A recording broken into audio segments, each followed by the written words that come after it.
போனதுனால ரெண்டு மருமகளும் திரும்ப வர்றதுக்காக இருக்கும் பொழுது நவோமி சொல்லுகிறார், நீங்க என் கூட ஏன் வாரீங்க? என்னுடைய மகன் தான் இறந்து போனாங்க, அதனால நீங்க உங்க குடும்பத்துக்கு போயிருங்க, அங்க போய் திரும்ப உங்க வாழ்வை நீங்க தொடங்குங்க அப்படின்னு சொல்லும் பொழுது மற்ற மருமகா திரும்பி போயிட்டா. நான் ரூத் சொல்லுவார், நீ எங்க இருக்கிறியோ அங்க நான் வருவேன், உன்னுடைய தேவன் என்னுடைய தேவன். அவ இஸ்ரவேல் கிடையாது, ஆனா அந்த நேரத்துல அவ தேவன் முன்னால இந்த வாக்கு செய்ததுனால போவாஸ் இந்த வார்த்தையை சொல்லுகிறார், உன் செய்கைக்கு தக்கதாக பலனை கர்த்தர் உனக்கு கட்டளையிடுவாராக. நம்ம எந்த ஜாதியில எந்த ரிலிஜன்ல பிறந்தாலும் தேவனை ஏற்றுக்கொள்ளும் பொழுது தேவன் விசேஷித்த கிருபைகளை நமக்கு கொடுக்கிறார்.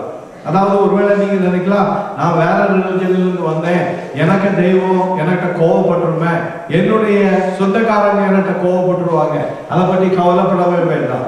ஏன்னா நீங்க யாரை நம்பி வந்தீங்க, அவர் வல்லமை உள்ளவர் உங்களை பாதுகாக்கிறதுக்கு. அதனாலதான் போவாஸ் சொல்லுகிறார், உன் செய்கைக்கு தக்கதாக பலனை கர்த்தர் உனக்கு கட்டளையிடுவாராக. இஸ்ரவேலின் தேவனாகிய கர்த்தருடைய செட்டைகளின் கீழ் அடைக்கலமாய் வந்த உனக்கு அவராலே நிறைவான பலன் கிடைப்பதாக.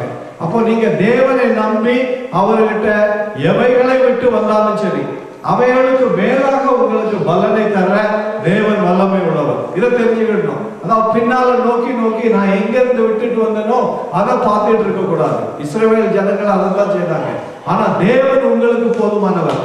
ரூத் என்ன கிடைக்கலையா சிஸ்டர்? ரூத் கிடைச்சதா? 336 கிடைச்சதா? ஓகே. ரூத் அந்நிய ஜாதியிலிருந்து வந்தவா, ஆனா தேவன் அவருடைய செட்டைகளின் கீழே அமரம் பண்ணி நிறைவான பலனை அவளுக்கு கொடுத்தார் என்று பார்க்கலாம். அந்த ரூத்தின் மூலமா தான் 2 ஜெனரேஷனுக்கு பிறகு தாவீது ராஜா பிறந்தார். இல்ல இல்ல, பாட்டி, கேட் கிராண்ட் மதர்.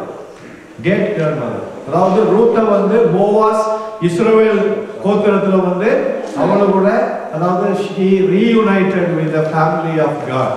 அப்படிதான் ரூத் எதனாலனா Ruth she took a decision, நான் என்னுடைய ஜாதி மக்களோடு போக மாட்டேன். நவோமிட்ட சொன்னா, நீ எங்க போறியோ நான் அங்க வருவேன், நீ என்ன கஷ்டப்பட்டாலும் உன்னோட நான் தங்கி இருப்பேன், உன்னுடைய தேவன் என்னுடைய தேவன் அவன் சொன்னனால இங்க சொல்லப்பட்டிருக்கிறது, அந்த கர்த்தருடைய செட்டையின் கீழ் அடைக்கலமாய் வந்த உனக்கு அவராலே நிறைவான பலன் உண்டாவதாக. அப்போ ஒருத்தர் நான் அந்த உயிருள்ள தேவனை பின்பற்றி வந்தேன்னா கவலைப்பட வேண்டியதில்லை. என்னத்தை நீங்க உங்களுடைய பாதுகாப்பு நினைச்ச ஃபேமிலி உங்களால பாதுகாப்பு கொடுக்க முடியாது. உயிருக்கு ஆபத்து வரும்போது ஃபேமிலியோட செய்ய முடியாது, ஆனா தேவன் உங்களுக்கு விடுதலை கொடுக்க முடியும். அதனால இங்க சொல்லப்பட்டிருக்கிறது, அவர் அடைக்கலத்தின் சட்டை. அவருக்கு கீழே வந்துட்டீங்கன்னா எந்த விதமான அசுத்தமும் அல்லது எந்த விதமான அட்டாக்கும் உங்கள் மேல வர முடியாது. இந்த அழிவுகள் வரும்பொழுது நீங்க அந்தந்த இடங்கள்ல போய் கேட்டீங்கன்னா there are miracles. எல்லாரையும் அழித்து போகுது, ஆனா இடையில ஒரு வீடு தப்புது.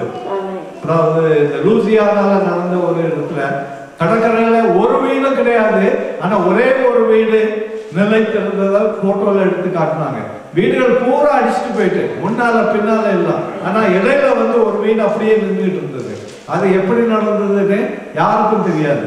கர்த்தருடைய சட்டைகள் கவர் பண்ணும் பொழுது எந்த தீவுகள் வந்தாலும் சரி, அவைகள் வலது பக்கத்திலே 1000 பேர், இடது பக்கத்திலே 10,000 பேர் விழுந்தாலும் அது உன்னை அணுகாது என்று சொல்லப்பட்டிருக்கிறது. அதனால நம்ம பற்றி கொண்ட தேவன் ஜீவன் உள்ள தேவன். அதனால என்னுடைய எல்லா தேவைகளையும் இதெல்லாம் அதான் சொல்லுகிறார், நிறைவாக அவர் கொடுக்கிறவர் என்று அடைக்கல சட்டையின் கீழே வந்தோம். அடுத்தபடியாக பாதுகாப்பின் சட்டை, அதாவது ப்ரொடெக்ஷன். தேவன் நமக்கு பாதுகாப்பின் சட்டை. அது அடைக்கலம் சொல்லும் பொழுது it is a permanent thing, அதாவது என்ன பாதுகாத்து கொண்டே இருக்கிறவர் அடைக்கல சட்டை. ஆனா இது the times of trouble he comes as a protection, நமக்கு பாதுகாப்பின் சட்டை. சங்கீதம் 9:9 வாசிங்க. இல்ல அது வேண்டாம், சங்கீதம் 57:1 வாசிங்க. சங்கீதம் 57:1. எனக்கு இறங்கும் தேவனே, எனக்கு இறங்கும், உம்மை என் ஆத்துமா அண்டிக் கொள்கிறது. விக்கினங்கள் விக்கினங்கள் கடந்து போகும் மட்டும் உமது செட்டைகளின் கீழே வந்து அடைவேன். எனக்கு இறங்கும் தேவனே, நீங்க வந்து தேவனை நோக்கி கூப்பிடுறதா ஆண்டவர் விரும்புகிறார்.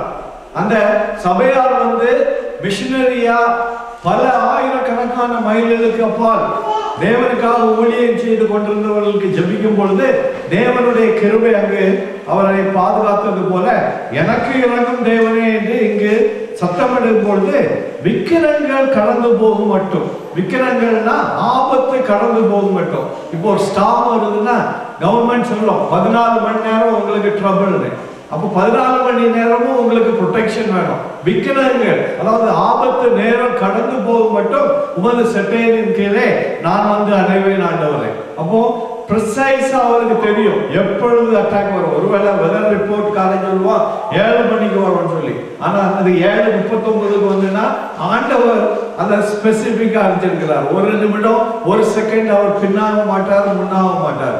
எக்ஸாக்ட்லி நம்மள வந்து விடுதலை கொடுத்து கொண்டு போக அறிந்த தேவன். அதனால அதாவது ரீசெண்டா ஒரு டெஸ்டிமனி நான் கேட்டுட்டு இருந்தேன்.